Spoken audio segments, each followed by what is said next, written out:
You're listening to the Wedding Procast UK, the place to be if you are a UK wedding professional looking to grow and streamline your business. I'm your host, Donna Eade, 10-year wedding photography veteran and CEO at the Society of Professional Wedding Vendors. If you want to grow and streamline your business, this is the podcast for you. Make sure you hit subscribe where you listen or join our email list at www.spwv.co.uk. You'll find the sign up form at the bottom of every episode, and by doing so, you won't miss a thing. So let's jump into today's show.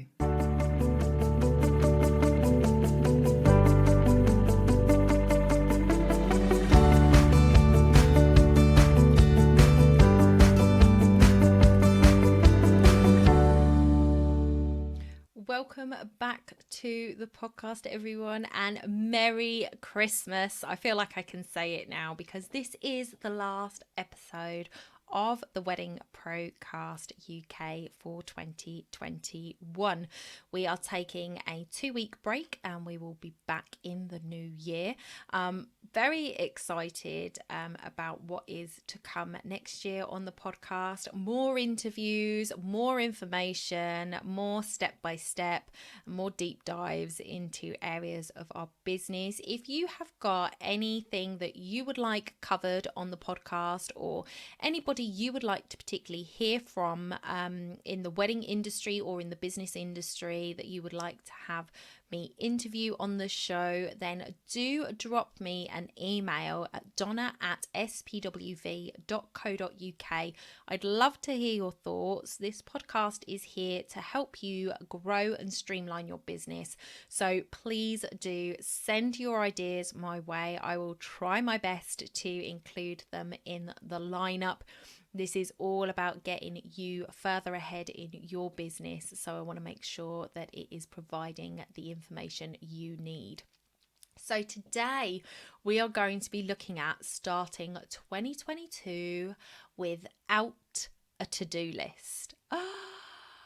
I don't know if you're a list maker. My sister is an avid list maker. Nothing makes her happier than sitting down with a notebook and pen and writing a good list.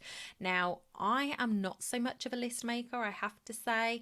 I try to do what I'm going to talk about in the episode in here about 3 things that I want to get done in the day. And we're going to discuss how well that goes. But yeah, I'm not a big list maker unless I'm sitting down and going, okay, I want to get a load of stuff done today. What do I need to get done? And I will sit and write it all down. But I don't tend to come back to it and check it off. It's just to get it out of my head. But that's usually on a more personal note. Like if I was going to want to get the pantry painted and I wanted to get a load of washing done and things like that. And the reality is most of the time I don't write it down. It just sits in my head and I deal with it.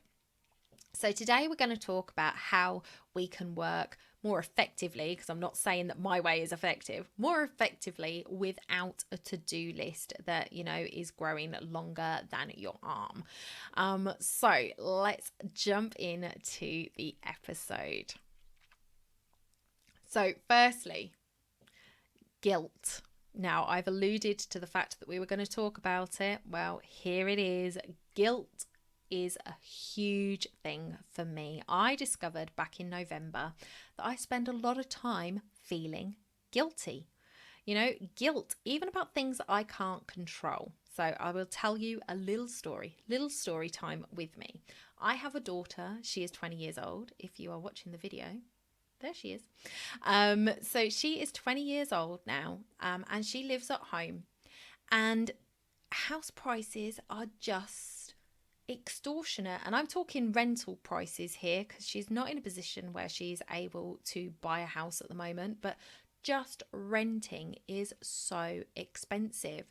Now, looking at it, I feel that it hasn't actually changed much for a while, but it seems like it's just unattainable for these kids to be able to move out of home.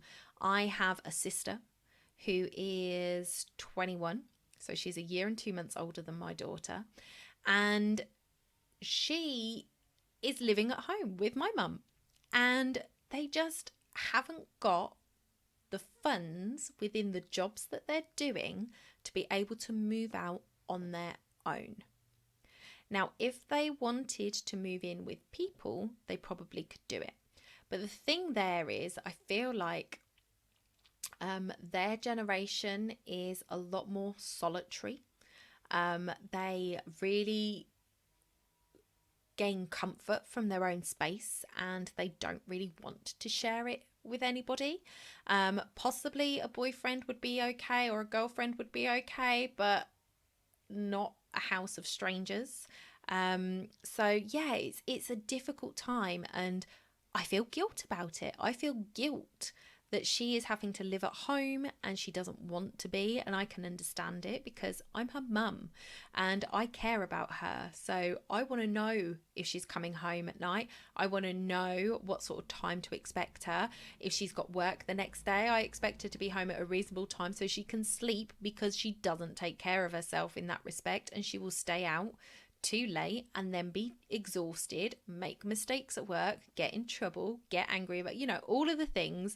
I am there trying to be her mum, and she doesn't necessarily need me to be her mum, but she's living under my roof. She's got to live by my rules, and I know she doesn't like it. But I feel so much guilt about the fact that she can't move out, because I moved out at 17. I was living out of my home with neither of my parents by the time I was 17, and I did not go back home. So I have been living out of home now for like 23 years. And both my sister and my daughter are both, 3-4 years older than that, and they're still living at home.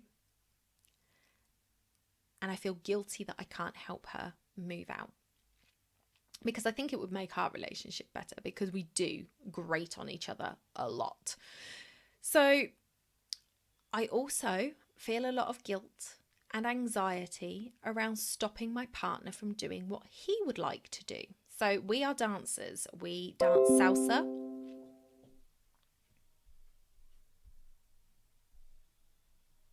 So we are dancers.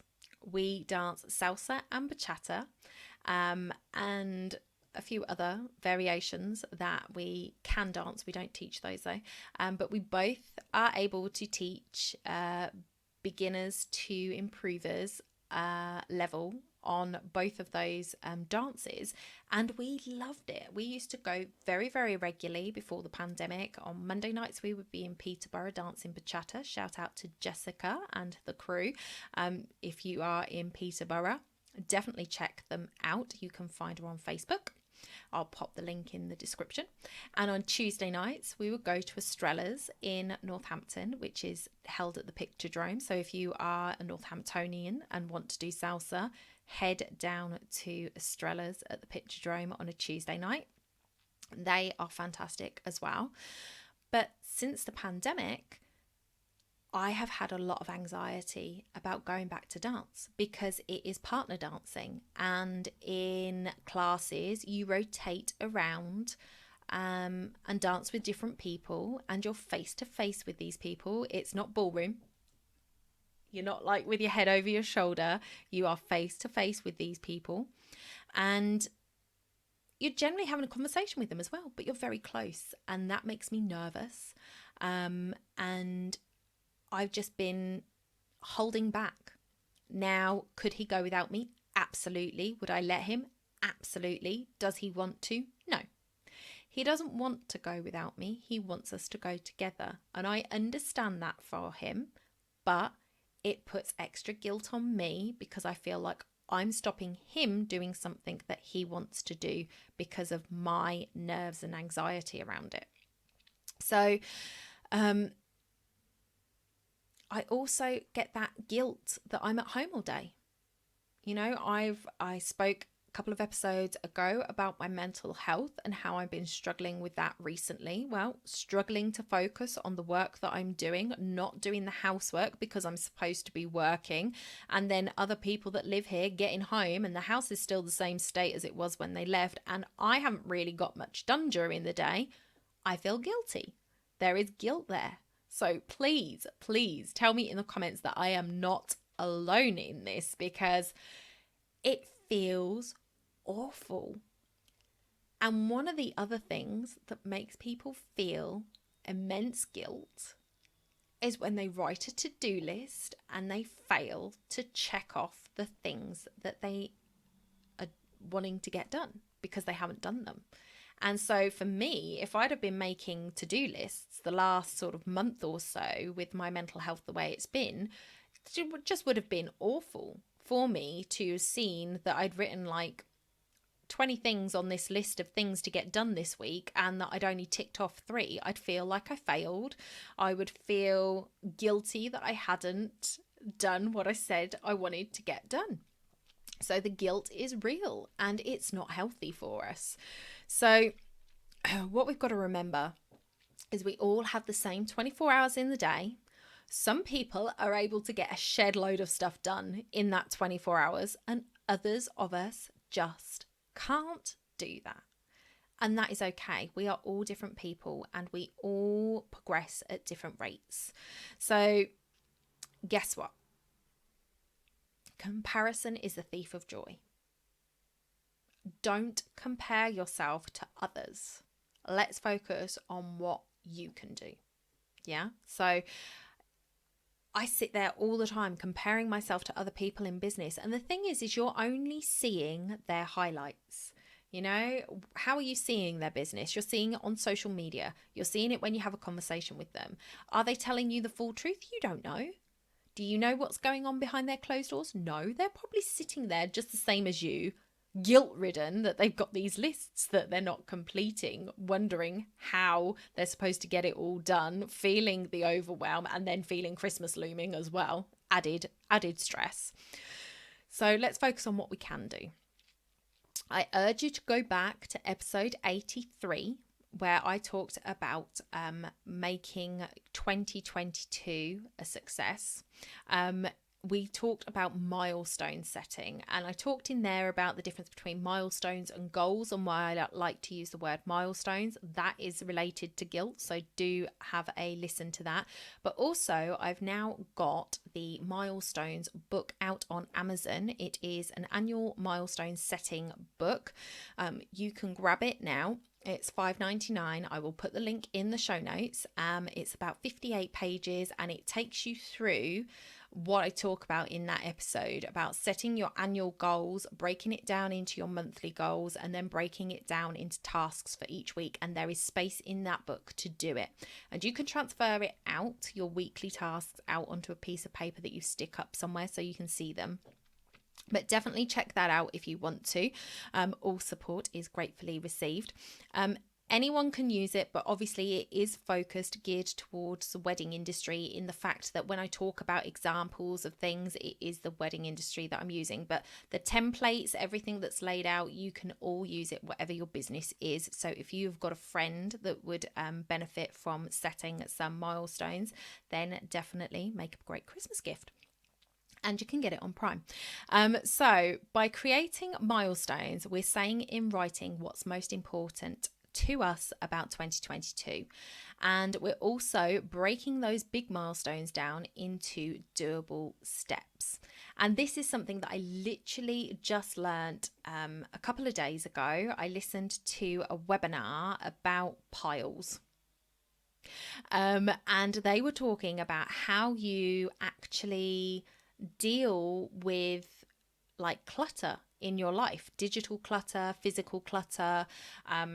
I spoke about digital clutter in the sustainability episode, but they were talking about how you deal with clutter and how it actually is you should start from the inside out. So it's about the way you think about it, and clearing your mind will actually clear your surfaces rather than clearing your surfaces, clearing your mind. It was very interesting. I will put a link to those guys. It was April and Eric in the show notes, so you can head over and take a listen to them. But what they said is procrastination is often a direct result of not identifying the next action properly. So here's an example they gave on the webinar. One of their students had lots of boxes of books in their living room. And they were in the way. They hadn't had guests round because these books were all over the place. And April said to this student, so what's your next step? And she said, well, I need to buy bookcases for the office so I can get them off the floor and into the office. Sounds like a simple next first step, but she hadn't done it yet. So April pressed her and said, well, if I give you my computer now, you can order a bookshelf, yeah?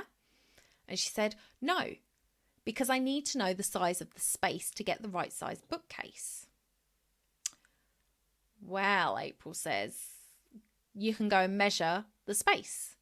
And she was like, well, no, because I can't find my tape measure. And other students on the call started to giggle, and the students started to giggle, and April started to giggle, because actually the first actionable step was to find or buy a new tape measure. So that was the first step. She couldn't buy the bookcase until she'd done the other things, and she was procrastinating over buying the bookcase because she hadn't identified these previous steps that she needed to do. It's too overwhelming. Yeah. So to put down, my next step to getting these books off my floor is to buy or find my tape measure. That is a doable task. There is no barrier. There is no, but I need to do this first, like there was with buying the bookcase. So we need to look at that when we are setting ourselves up for failure, in my opinion, by making things or putting things, on our list that are just too big to do in the time that we've set. If this student had turned around and said, okay, I'm going to order a bookcase for that space and I'm going to allocate 5 minutes to do it, she will have failed because she needed to measure that wall. She needed to find her tape measure. Now, finding the tape measure might have taken 20 minutes, or she might need to order one because she doesn't know where it is, and ordering one would be quicker. Well, that's going to take a whole day. So she's already going to fail at that. And when you fail, you feel guilty about failing. So, we need to make sure that we are not doing this to ourselves. We are setting ourselves up for failure. So we need to get realistic, and we're going to jump into that after this quick break. Today's episode of the Wedding Procast UK is brought to you by the Society of Professional Wedding Vendors, an organisation set up for UK-based wedding suppliers to help increase their credibility through a code of conduct and streamline their business processes so they can get back to the creative stuff they love. To find out more and join us in the membership, head over to www.spwv.co.uk. We can't wait to welcome you inside. So, what is realistic? Realistic is knowing yourself and knowing your tasks. If it is something that you do regularly, like for me, my podcasts, you should know how long these tasks are going to take you to do. And it is about getting your head down and doing this thing focused, not you doing it, getting distracted by social media, you doing it, getting distracted by your phone, you doing it. This is about, if I sit down and I focus on this task, how long is it going to take me to get done? And you should be able to know what that is when you're not playing around with procrastination station. So with things you haven't done before, you're going to need to take an educated guess. But look at those action steps like April was talking about. There was 3 steps there, including the buy a bookcase step. And this student had only talked about getting the bookcase. She'd missed some steps. So you need to look at those steps. So for me, I grossly underestimated how long it takes me to get a podcast up. Sounds simple, doesn't it? I've recorded it, I've edited it. How do we get it up? Well, I have to load it up into Buzzsprout, which is my podcast host. They push it out to all the other podcast platforms, to Apple, Amazon, Spotify, Google, and all of those places. They do all that for me. So you think, oh, well, that's it. It's done, right? No. I then have to embed it on my website. I need to create a bit.ly link for you guys so I can make it easy to find. I need to add that bit.ly link to my Instagram link tree. I need to put the show notes onto the website. I also need to copy those show notes over to Buzzsprout, because I have my own podcast website on Buzzsprout and people might find me there, so I don't want it to be empty. I need to create the graphics for the website to go along with the podcast. I need to create social graphics to promote the podcast. I need to create social captions to go with those graphics. I need to upload it onto YouTube, and then I need to embed the YouTube onto my website. So that is a lot of work, because it's not just about how quickly I can do something. It's about how quickly things load, how quickly things save, and looking at all of those different platforms that I've got to go to. There's Buzzsprout, there's my website, there's Bitly, there's Linktree, there is Canva, there's YouTube. So that's like 7, I think I counted, 7 different platforms that it's going to take me to get my podcast loaded and ready to go. And then I have to create the emails that I send to my subscribers so that they know that the episode is coming out. So it is not a 5-minute job. And I will say, oh yeah, it's only going to take me 30 minutes, and it can take me 2.5 hours, especially because of those interruptions that I might get. So what I would say is, rather than having a to-do list, if you set your milestones and you have set those projects that you're going to work on, and in that episode, in episode 83, I talk about only having sort of 3 big projects in a quarter to handle, breaking those projects out over that 12-week period, and then breaking, having those 3 things a week that you're working on. During your day, you're going to just put 3 things that are going to help you hit those goals that you've set, those milestones that you've set yourself. Be realistic about how long it takes to do those things, and make sure that they are things that are going to help move your business forward. Okay, because those are the important ones. Emptying your email inbox is satisfying. It really is so satisfying, but it's not going to pay the bills. So if there is something more important to do, make sure you're doing that. But with these 3 things, it shouldn't necessarily take you all day to do them, because you're going to be realistic about your time. So you should still have time to do the general day-to-day business stuff. Okay.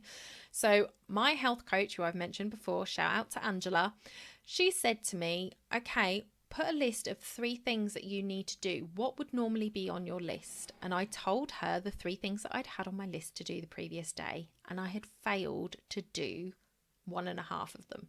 So I'd done one, I'd done half of another, and then I'd completely forgotten about the other thing entirely until I sat down the next day and looked back at my previous day and went, oh, well, I didn't do that. But then I feel guilty. But these things are too big for the time that I've allowed for them. So she said, choose the 3 things. You know how long these things take. Make sure that you are timing it out correctly. Choose 3 things that you can do, and then be done for the day. How wonderful would that be to just knock out those 3 things first thing in the morning and then have the afternoon off? And that's what she was saying to me. If you want to take the afternoon off because you've done those 3 things, if it helps to keep you focused, if you know you've got all day to do 3 things, then you might procrastinate a little bit. You might head to procrastination station and be scrolling on TikTok. That is your prerogative, but know that those 3 things take time to do. So if you can set yourself a timer, knowing that this task should take you maybe an hour, set your timer for an hour and focus on it, close down everything else, focus on it, get it done. You're done. Take a break, have a cup of tea, come back, do task 2, do task 3, bang them out. And then if you want to carry on working, you can. And you can feel good about the fact that you've got your top 3 done and you're now moving into extras. And you can feel good about yourself. Sometimes it's just going to be one of those days you get calls, your child needs you, somebody interrupts you. Sometimes it's going to be those, and the 3 things are going to take you all day, but have it in your wheelhouse that you are going to complete those 3 things that day no matter what. But you have to make sure that those are doable things. And I wasn't making sure they were doable. I literally had it that I was going to get 3 podcasts up. I was going to research a new social system of scheduling my social media. And I can't remember what the first thing was, but there were 3 things. And the podcasts themselves would have taken me all day to do. So I was really overstretching what I could get done. And then when I got to the end of the day, I quit my day feeling exhausted, feeling like I hadn't got everything done because I knew that I hadn't got those podcasts done. And then when I came back the next day, I felt extra guilt because I was like, oh, I didn't even think about that social media thing, just didn't even get to it. So try and be really realistic about what you can get done in the time that you have. By having these milestones, by having them broken down, by setting yourself 3 things a week that you want to get done to move your business forward, and then choosing 3 tasks a day that are going to help you to achieve those 3 things a week, it should ease the guilt around what you should be doing. Because a lot of the time we're doing stuff and we think, oh, I should be doing this. So if I'm perhaps answering an email from somebody, I'm thinking, oh, I should be doing my podcast, that needs to be up tomorrow, and this is getting in the way, I'm going to be late with it, blah blah blah.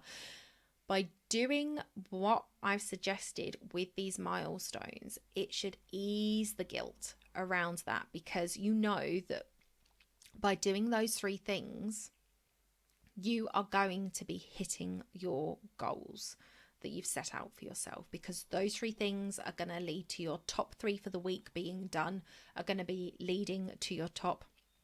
Sorry, I've got a bit of frog in my throat there. I thought I was going to cough as well. So they are going to lead to your bigger milestones getting completed. So you don't need to feel guilty of not getting to inbox 0, because that's not what your goal is. Your goal is to get those 3 things a day done. Okay, so make it a 2022 goal or milestone to not feel so guilty. Plan your work and work your plan, and you won't go far wrong in 2022. This is it from me this side of Christmas.